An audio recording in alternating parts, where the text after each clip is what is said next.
그리스도인은 십자가 붙들고 사는 자들입니다. 그리고 십자가를 붙들고 화목한 삶을 사는 자가 성도입니다. 여러분, 예수 그리스도의 십자가를 통해서 하나님과 화목한 자들이 성도입니다. 뿐만 아니라 그런 화목을 이뤄낸 성도는 또 이웃과도 화목을 이뤄내면서 사는 것이 십자가의 진리입니다. 어떻습니까? 여러분, 십자가 붙들고 화목한 인생 살아가십니까? 요즘에는 신방 잘 안 가죠. 예전에는 대신방도 있고 그래서 신방을 이렇게 가보면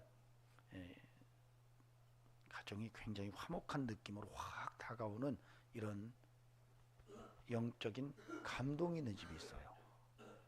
근데 어떤 집은 들어가 보면 썰렁한, 굉장히 화려한 것 같은데 썰렁한데, 어떤 집은 뭐 지저분한 것 같고 별 볼품 없는데 굉장히 화목함을 느껴요. 교회도 그렇습니다. 교회도 들어오면 교회 분위기가 아주 화목한 것을 느끼는 교회가 있는 반면에, 교회는 굉장히 크지만 교회가 아주 썰렁한 찬바람이 휘 하고 불어오는 이런 교회 분위기가 있어요. 여러분, 우리가 진짜 십자가 붙들고 산다면 우리의 인생은 화목이 있어야 됩니다. 가정도 화목이 있어야 되고 교회도 화목이 있어야 되고 여러분 스스로의 삶도 화목함이 있기를 바랍니다. 여러분, 화목함의 얼굴을 한번 표정을 지어 봅시다. 화목함. 할렐루야. 여러분, 이게요, 우리 몸에 화목이 없으면 어떤 현상이 벌어지냐면 몸이 몸끼리 싸웁니다. 갈등이 있는 거죠. 화목이 없는 곳에는 끊임없이 갈등하는 거예요. 가정도 화목이 사라지면 갈등하죠. 교회도 화목이 없으면 갈등을 합니다. 국가도 화목을 잃어버리면 갈등을 해요. 아주 심각하게 갈등을 합니다. 여러분, 몸이 몸 스스로 갈등을 합니다. 이걸 자가 면역 결핍증이라고 그래요. 답이 없어요. 굉장히, 그래서 인생에서 화목이 중요한데 하나님께서 우리를 예수 그리스도 안에서 화목의 은총을 주신 줄로 믿습니다. 그래서 구약의 제사 중에 화목제가 있어요. 이 화목제는 굉장히 의미가 깊은 그런 제사의식입니다. 전 여러분들이 그런 화목제의 화목 제물이 되는 은혜가 함께하기를 주의 이름으로 간절히 축원합니다.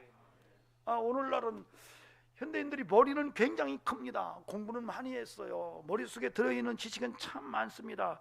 그런데 안타깝게도 가슴은 너무 작은 거예요. 여러분, 외계인 ET 같은 모습으로 살아갑니다. 가끔 우리가 신앙생활할 때에 머리가 크고 귀가 큰 성도라는 말을 해봅니다. 그런데 여러분, 이것은 교회만의 모습이 아니라 우리 사회 전체가 지금 모두가 머리는 굉장히 큽니다. 그러나 너무 마음은 좁아요. 좁쌀 같아요. 가끔 제 아내가 그래요. 아유, 저 좁쌀 영감. 예전에 어떤 슈퍼마켓에 아저씨가 계셨어요. 아주 얼마나 깐깐한지. 제 아내가 지나갈 때마다 좁쌀 영감 계시네? 딱 그러는 거예요. 여러분, 혹시 좁쌀 영감은 아닙니까? 좁쌀 할매는 아니에요? 밴댕이 콧구멍이라고 말하죠. 어떤 분 활짝 놀랄 텐데, 여러분, 아파트 평수를 누리려고 애를 쓰지 마시고 마음의 평수를 넓히시기 바랍니다. 자녀들에게 넓은 집을 사주려고 애쓰지 마세요. 자녀들에게 화목할 수 있는 마음을 유산으로 남겨주고 가세요. 그것이 영원한 하나님의 축복인 것입니다. 여러분, 오늘 이 시대는 정말로 화평을 잃어버린 시대입니다. 갈등이 심화된 시대를 우리가 지금 살아가고 있습니다. 정말 우리가 화목의 정체성을 잃어버리면 안 되는데 그리스도인조차도 화목의 모습을 상실한 채 믿음을 힘겹게 이어가고 있습니다. 주님은 말씀하십니다. 마태복음 5장 9절에서 화평케 하는 자는 복이 있나니 그들이 하나님의 아들이라 일컬음을 받으리라. 화평케 하는 자가 복이 있는데, 적어도 그리스도인이라면, 하나님의 자녀라면 화평케 하는 인생, 화목케 하는 인생을 살아야 한다고 이야기를 하신 것입니다. 이어서 마태복음 5장 23, 24절에서 그러므로 제 예물을 제단에 드리려다가 거기서 내 형제에게 원망할 만한 일이 있는 것이 생각나거든 예물을 제단에 두고 먼저 가서 형제와 화목하고 그 후에 와서 예물을 드리라고 강론하셨습니다.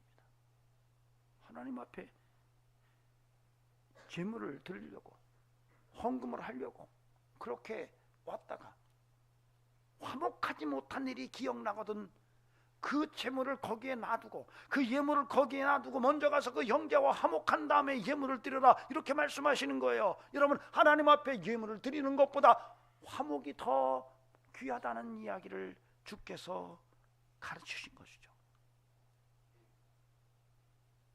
어떻습니까? 여러분, 화목한 인생입니까? 화목해 하는 자입니까? 아니면 구타유발자처럼 살아가는 것은 아닙니까? 여러분, 성도가 하나님과 화목한 관계를 가졌다면 더불어 이웃과도 화목한 관계를 살아야 하는데, 성도가 구타유발자처럼 인생을 살아간다면 하나님께서 그 인생을 복주시겠느냐? 오늘 이 시편 133편의 시인은 그렇게 말합니다. 결코 그럴 수 없다. 화목이 없는 자리에 하나님이 축복을 명령하지 않는다고 말하고 있습니다. 가와만서성을 이야기하지만 이것은 이미 오래전에 성경에서 이미 이야기를 하고 있습니다. 하나님께서 말씀하신 거예요. 너희가 화목해라. 화목한 거기서 내가 너희에게 축복을 명령할 것이다. 그러므로 저는 저와 여러분의 삶 속에 끊임없이 화목의 인생을 만들어가는 영성으로 설 수 있기를 간곡히 부탁을 드립니다. 사도 바울은 로마서 12장 18절에서 할 수 있거든 너희로서는 모든 사람과 더불어 화목하라고 권면했습니다. 모든 이와 더불어 화목한 인생을 살아가래요.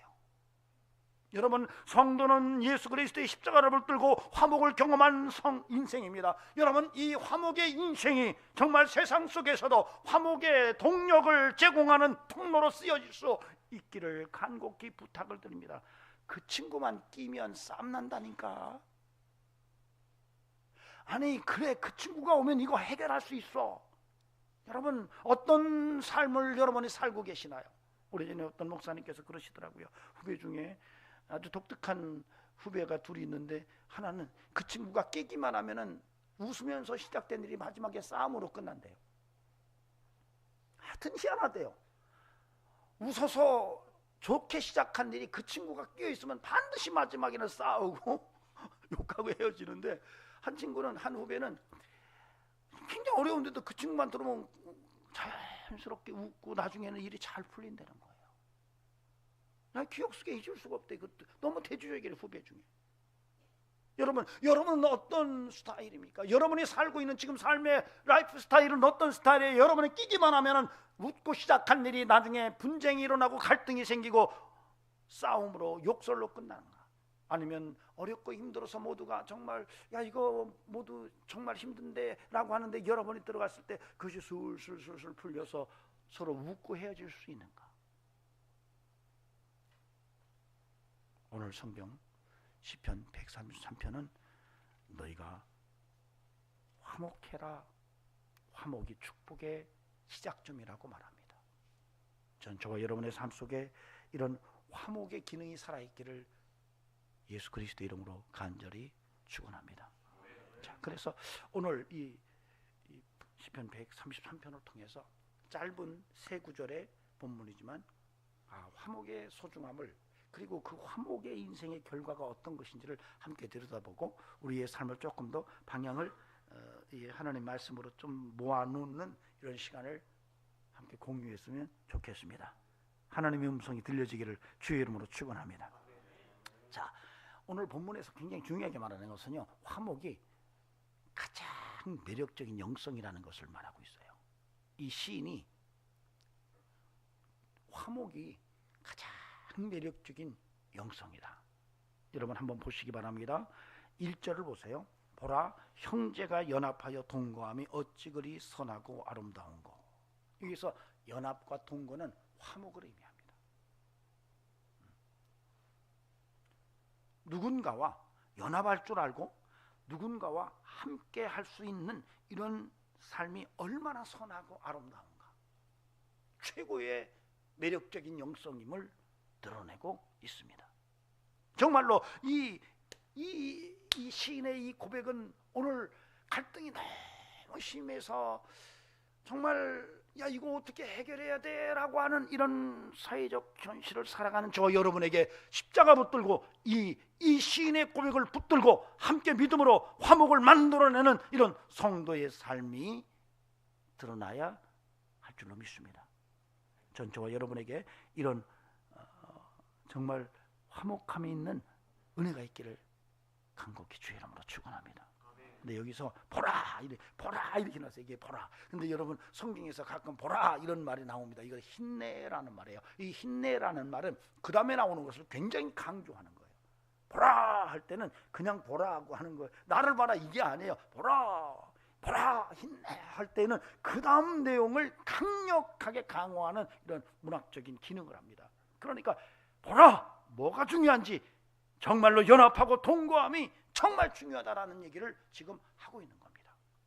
여러분 바로 이 연합과 동거가 화목입니다. 어때요?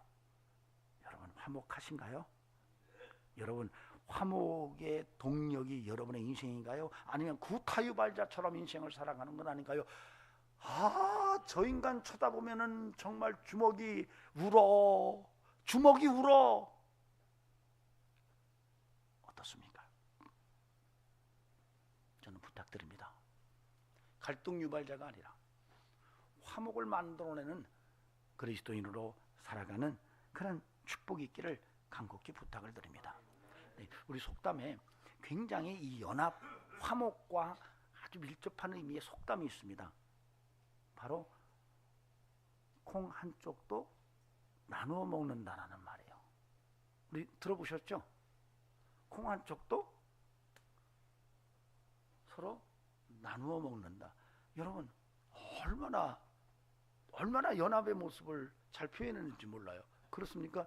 여러분 콩 한쪽을 두고 나눠 먹을 정도의 관계면은요, 이것은요 더 말할 필요가 없어요. 부부가 일어나서 먹을 게 없는데 콩이 한쪽 있는 거예요. 몰래 탁 털어넣는 부부가 있고요.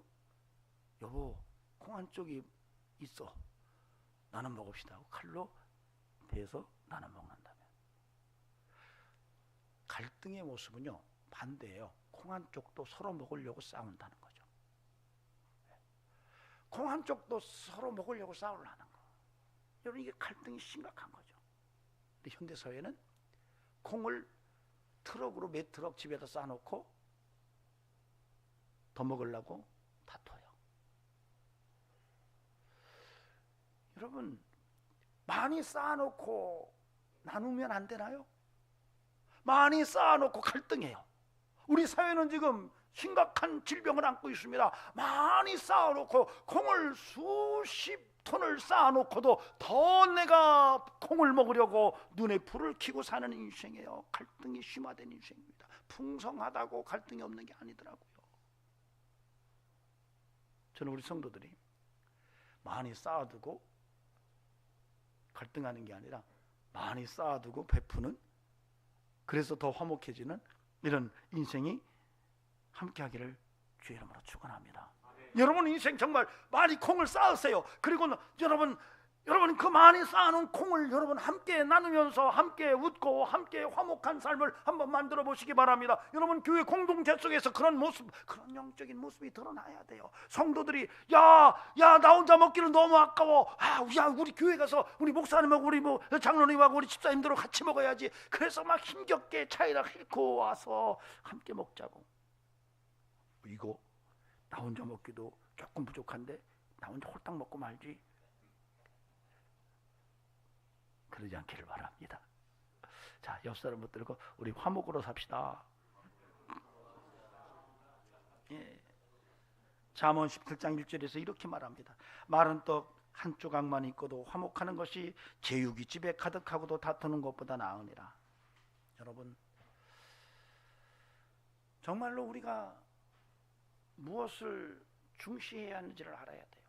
많은 것을 쌓아두고도 다투고 갈등하고 사는 것은 부족하지만 콩 한 쪽을 함께 나누어 먹으려고 연합할 줄 알고 화목할 줄 아는 것은 정말 축복인 거예요. 근데 우리는 자꾸 오해를 하는 거예요. 많이 쌓아두면은 행복할 것처럼 생각해요. 많이 쌓아두고도 갈등하면 여러분 그것은 행복이 아니거든요. 자녀들에게 많은 유산을 남겨줬어요. 자녀들이 그것 때문에 싸우고 얼굴도 쳐다보지 않고 왼수가 되는 경우가 많습니다. 여러분, 그럴 바에는 다 쓰고 가세요. 여러분 재산 다 쓰고 가세요.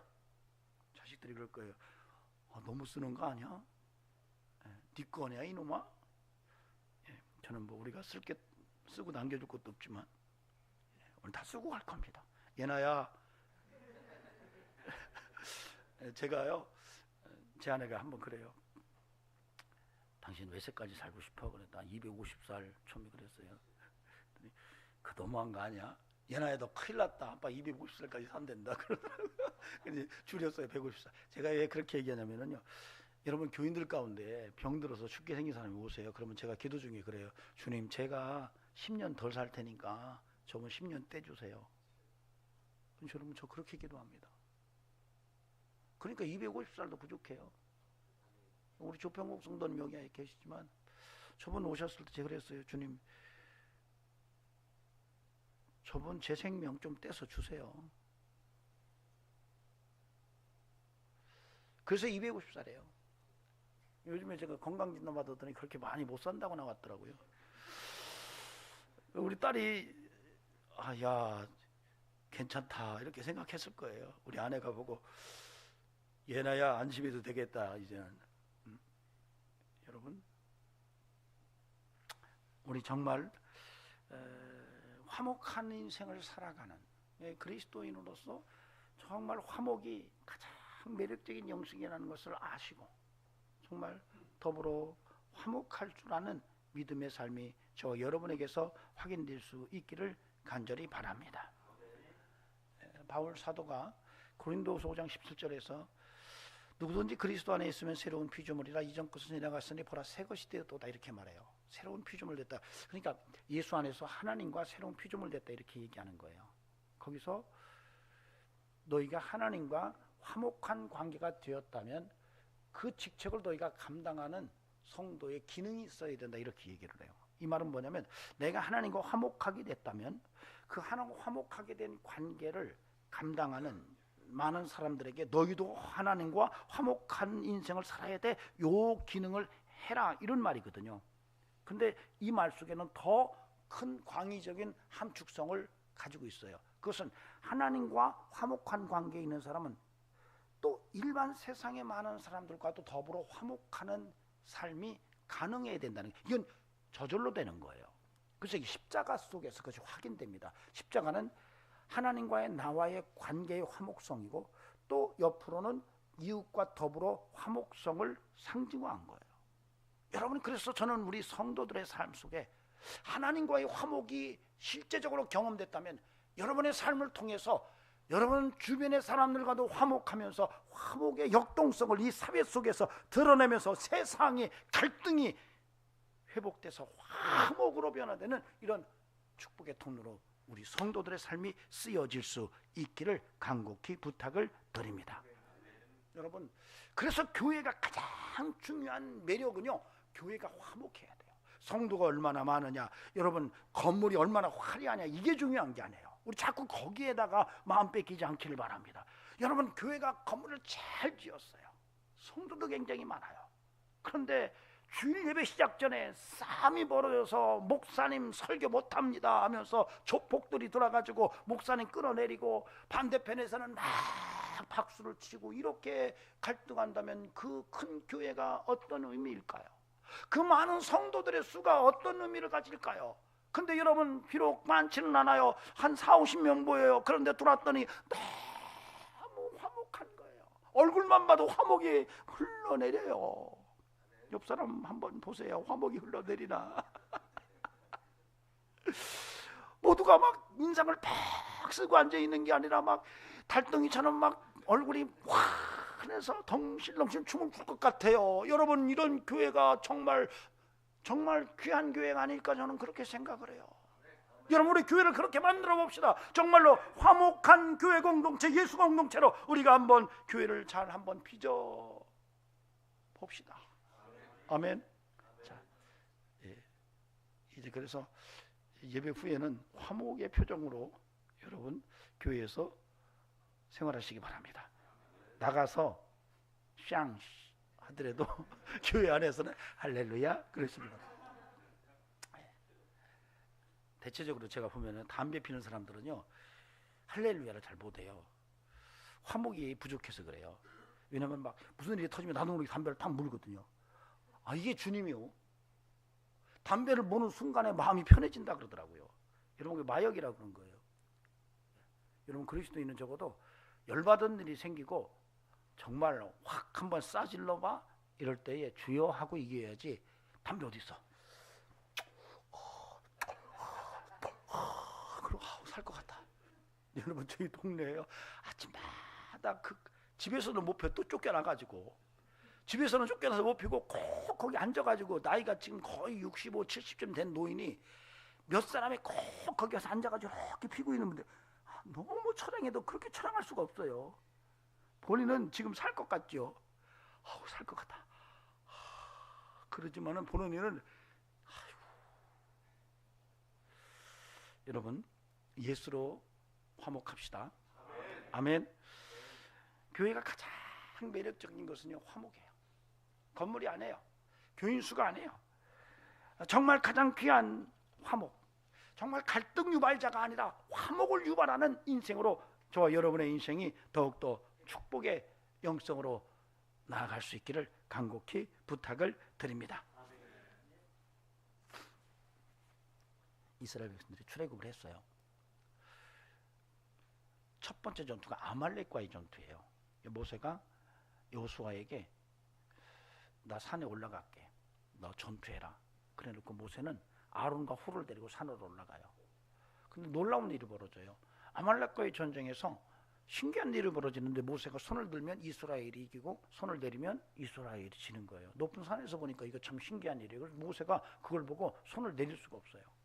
근데 하루 종일 그걸 손을 들고, 여러분, 제가 초등학교 다닐 때 선생님들이 벌을 줄 때, 야, 손 들고, 두 가지에 손 들고, 그 다음에 눈 감고, 이거 지옥이에요. 세 번째로 책상 위에 올라서 무릎 꿇고, 뭐 이렇게 그렇게 벌을 줘요. 그런데 그거요 한 30분만 들고 있으면 뭐 손이 난리가 나잖아요. 근데 모세가, 그러니까 너무 힘든 거예요. 그러니까 누가? 아론과 훌이 모세의 양쪽 손을 잡아줘요. 이게 화목이에요. 이런 게 없으면 일이 안 돼요. 교회 일이 이런 게 없으면 일이 안 돼요. 그래, 너나 해라. 우리는 뒤에서 구경만 할게. 안 해요. 그냥 목사님만 하십시오. 우리는 그냥 구경할게요. 안 해요. 이번에 안수 입사님으로 피택돼서 이제 오늘 최종 식출을 하는데요. 화목제물 되시기 바랍니다. 예, 세 분 손 드세요. 세 분. 화목제물 되셔야 돼요.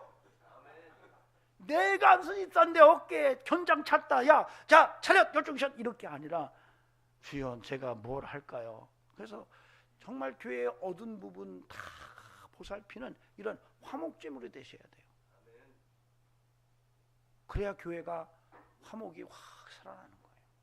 저는 그런 영성이 우리에게서 드러날 수 있기를 바랍니다. 자, 다음으로는 2절 3절이에요. 여러분 보세요. 머리에 있는 보배로운 기름이 수염 곧 아론의 수염에 흘러서 그의 어깨까지 내린 것 같고, 헐몬산에 이슬이 시온의 산들에 내림 같도다. 거기서 여호와께서 복을 명령하셨나니 곧 영생이로다. 이렇게 나와요. 여러분, 화목의 인생에 하나님이 주시는 축복을 얘기하고 있어요. 그러니까 다시 말하면 화목의 기능이 어떤 건지를 설명하고 있는 거예요, 사실은. 즉 3절 B절 3절 하반절에서 그렇게 말해요. 거기서 여호와께서 복을 명령하셨나니 곧 영생이다. 이렇게 나와요. 다시 말하면 화목한 자리, 그러니까 형제와 연합하고 동거할 수 있는 이런 삶의 자리에 하나님께서 거기서 축복하신다는 거예요. 그러니까 화목 없으면 하나님의 축복 받을 생각하지 말라는 거예요. 네. 여러분, 기업도 마찬가지예요. 회사도 마찬가지고, 가정도 마찬가지고, 국가도 마찬가지고, 여러분 서로 갈등하고 싸우는데 거기에 복이 있을 수가 없어요. 서로 연합하고 서로 동거하면서 화목을 이뤄낼 때에 하나님도 거기에 축복을 명령하신다고 말씀하십니다. 저는 저와 여러분의 삶 속에 이 놀라운 하나님의 영성이 드러남으로 우리 성도들에게 정말 하나님의 축복이 명령되어지는 은혜가 있기를 간곡히 주의 이름으로 축원합니다.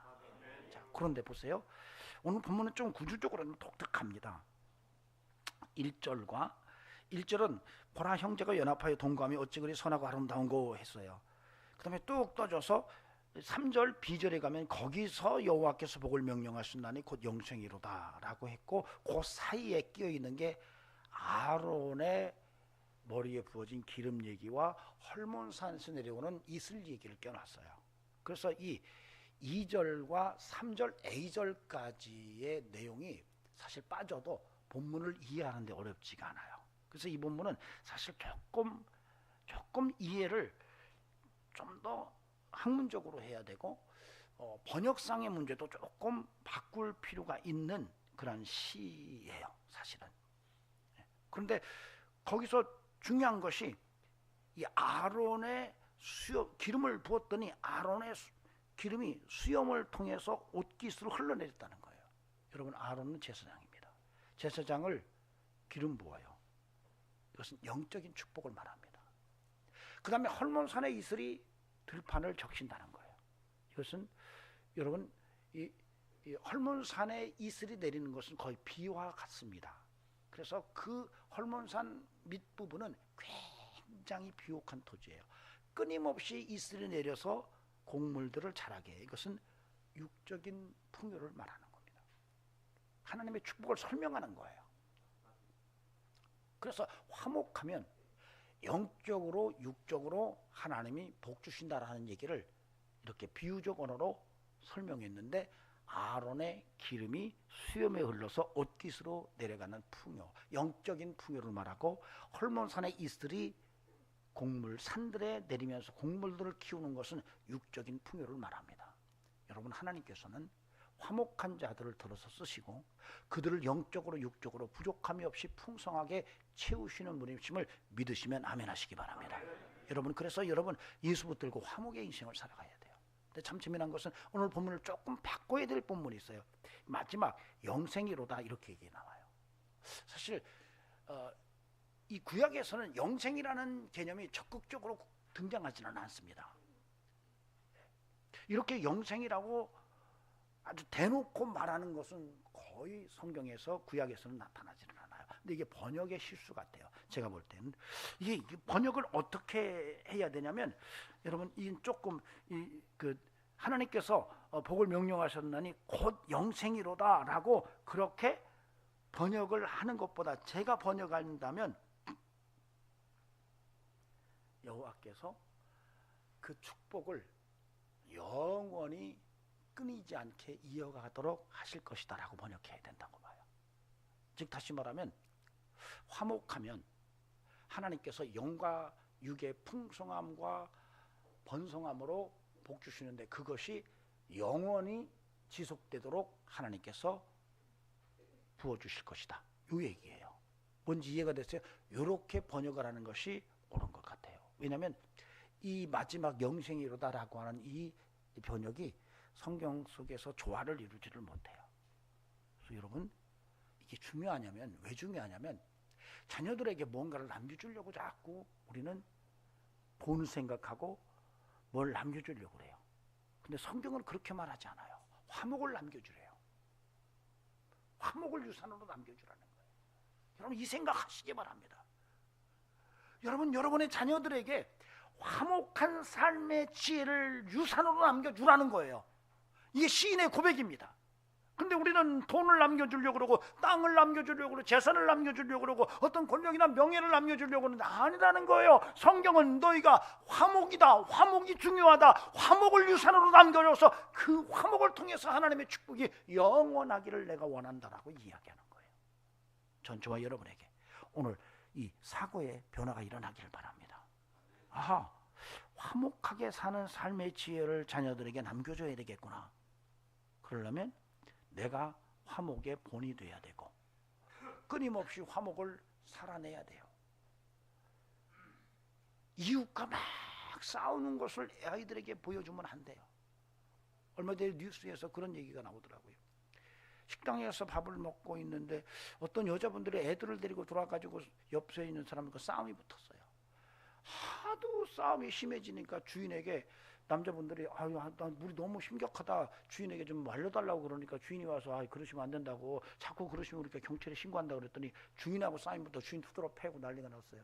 근데 그 방송에서 그 패널들이 뭐라고 하냐면 이게 지금 심각한 게 뭐냐면 자녀들이 둘이 와 있다는 거예요. 근데 자녀들은 엄마 둘이 주인을 두드러 패고 옆에 아저씨들하고 막 욕하면서 막 쌍욕하면서 막 초장 그릇을 던지고 하는 것을 다 보고 있는데 뭐라고 있냐면 핸드폰 하고 있는 거예요. 이게 심리학을 하는 분이 뭐라고 하냐면 이 아이들은 이걸 수도 없이 봤다는 거예요. 수도 없이 봤기 때문에 아 우리 엄마가 또 시작하는구나 하니까 우리는 저 시작이 끝나려면 한 30분 가야 되니까 그때 핸드폰 하자 이러고 있는 거예요. 그래서 걱정하는 거예요. 애들에게 지금 뭘 보여주고 있는지. 그래서 이 경찰이 와가지고 또 경찰에게 막 경찰로 투수로 패는 거예요. 그러니까 경찰이 이제 제압을 해가지고 끌고 갔어요. 그러니까 애들만 둘 남았는데 식당 주인이 얼마나 착한지 직원을 시켜가지고 얘들 집을 데려다줘라. 돈 2만 원을 챙겨가지고 줬어요. 그래서 애들을 데려다주면서 동호수를 물어봐가지고 갔다 왔는데 나중에 보니까 같은 동네 사나요. 식당 주인하고.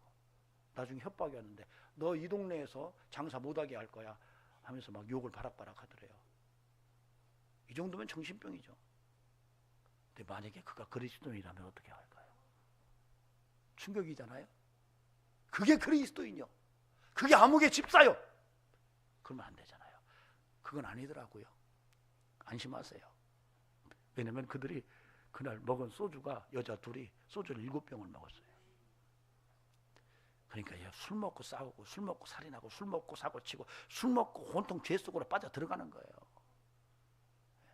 그래서 진짜 술을 먹어야지 가짜 술 먹으면 안 돼요.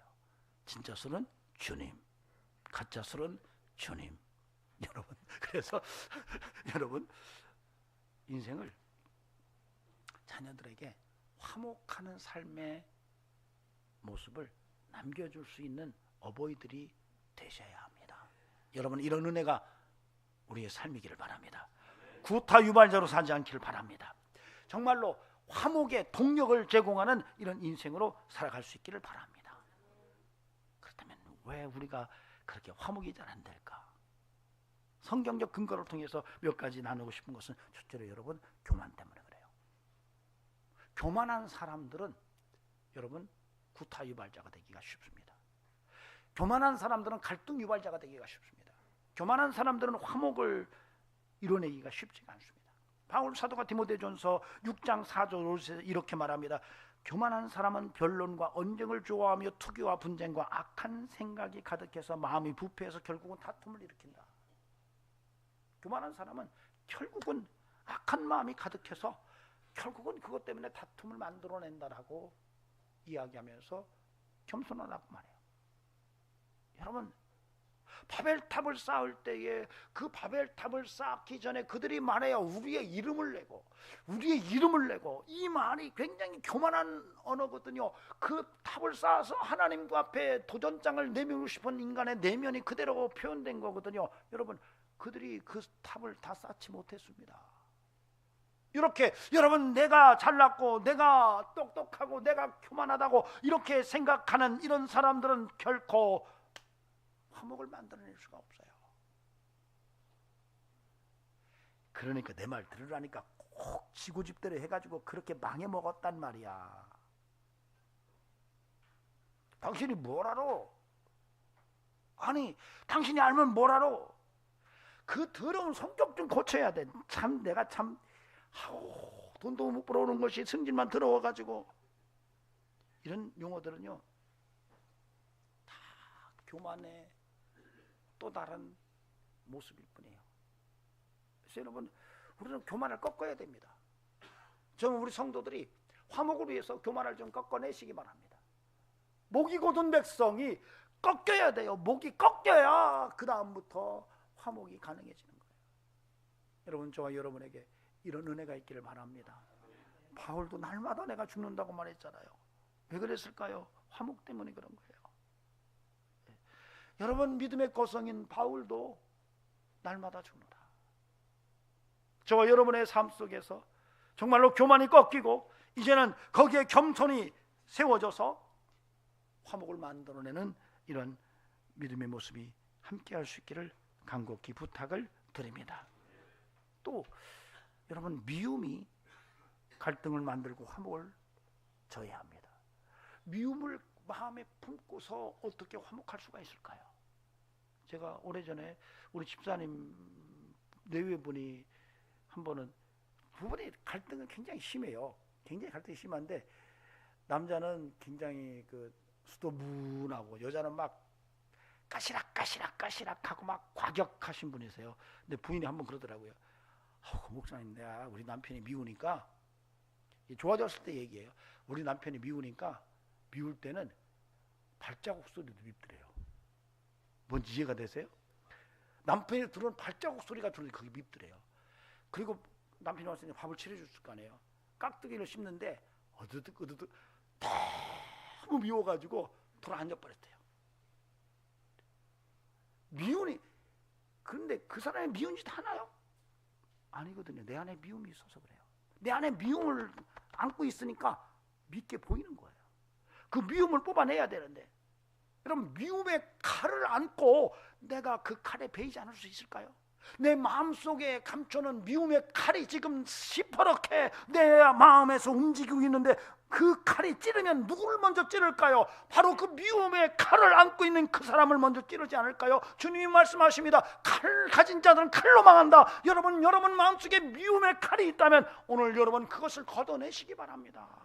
미움을 걷어내야만이 여러분이 화목의 제물로 살아낼 수가 있는 것입니다. 저와 여러분의 삶 속에 십자가에서 주님이 죽으신 그 은혜로 여러분 미움을 사랑으로 바꿔내는 이런 영성으로 하나님 앞에 설 수 있기를 간절히 주의 이름으로 축원합니다. 야고보서 4장 1절에서는 사도 야고보가 이렇게 말합니다. 너희 중에 싸움이 어디로부터, 다툼이 어디로부터 나느냐? 너희 지혜 중에서 싸우는 정욕으로부터 나는 것이 아니냐? 이렇게 말해요. 그러니까 이 사도 야고보는 다툼은 정욕 때문이라고 말해요. 그래서 바울이 뭐라고 그래요? 정과 욕심을 십자가에 못 박았다. 여러분, 저와 여러분은요, 정욕을 십자가에 못 박은 자들이에요. 이 정욕이 살아있으면 싸웁니다. 요 정과 욕심 때문에. 이 정과 욕심이 나를 격동시키면 그 다음부터는 눈에 뵈는 게 없어요. 그래서 싸우는 거예요. 야고보 사도가 그렇게 말하는 거예요. 너희가 정욕으로 다투는 것이 아니냐. 근데 그 다음에 이 사도 야고보가 뭐라고 하냐면, 정욕으로 기도하면 응답 없다, 이렇게까지 말해요. 여러분, 그래서요, 여러분 정욕을 좀 뽑아내야 돼요. 그리고 거기에 화목의 영성을 심어서 하나님 앞에 기도 응답도 받고 정말로 많은 사람들에게 잘했다 칭찬 듣는 이런 인생을 살아내야 할 것입니다. 특별히 골로새서 3장 13, 14절에서 바울이 또 이렇게 말합니다. 서로 용납하고 용서하며 사랑을 더하라. 여러분, 화목은요, 사랑을 더하는 거예요. 뿐만 아니라 사도 바울이 에베소서 4장 2절 3절에서 성령이 화목하게 하신 것을, 즉 하나 되게 하신 것을 지켜라, 이렇게 말해요. 그러니까 여러분, 화목은요, 사랑을 더해야 가능해요. 그 다음에 성령의 은혜가 임해야 가능합니다. 그러니 여러분들이 끊임없이 십자가의 사랑을 붙들고 사랑을 더하시기 바랍니다. 이거 화목이 안 된다 그러면 여러분이 그렇게 보시면 돼요. 야, 이거 더 해야 되겠는데? 뭘 더 해요? 사랑을 더 해야 되겠는데? 따라합시다. 사랑을 더 하자. 그래가지고 되겠어요. 좀 크게 해야지. 사랑을 더 하자. 예. 오씨, 사랑을 더 하자. 이렇게 탈 펄쩍 뛰면은요, 그 다음부터 일이 끝나요. 화목이 시작됩니다. 그리고 성령이 화목하게 하시는 하나님이시기 때문에 여러분이 잘 지켜내시기를 간곡히 부탁을 드립니다. 성령 충만하십시오. 화목하게 됩니다. 사랑을 더하십시오. 화목하게 됩니다. 교만을 꺾어내시기 바랍니다. 미움을 드러내시기 바랍니다. 정욕을 십자가에 못 박으시기 바랍니다. 화목의 삶으로 축복의 삶이 될 줄로 믿습니다. 기도하시겠습니다. 하나님, 감사합니다.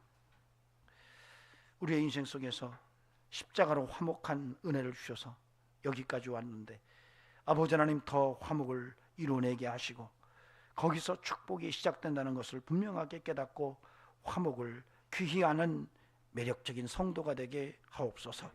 가정에서, 교회에서 내 스스로도 늘 화목이 있게 하시고 하나님 어디 가든지 아버지 하나님 갈등 유발자가 아니라 화목을 이뤄내는 인생이 되게 하사 영광 돌리게 하옵소서. 이제는 우리 구주 예수 그리스도의 은혜와 하나님 아버지 살아계심과 성령님의 역사하심이 오늘도 화목의 인생의 소중함을 깨닫고 그 삶으로 십자가 붙들고 화목의 삶을 살기를 원하는 귀한 심령들에게 영원토록 함께 하시기를 간절히 축원하옵나이다. 아멘.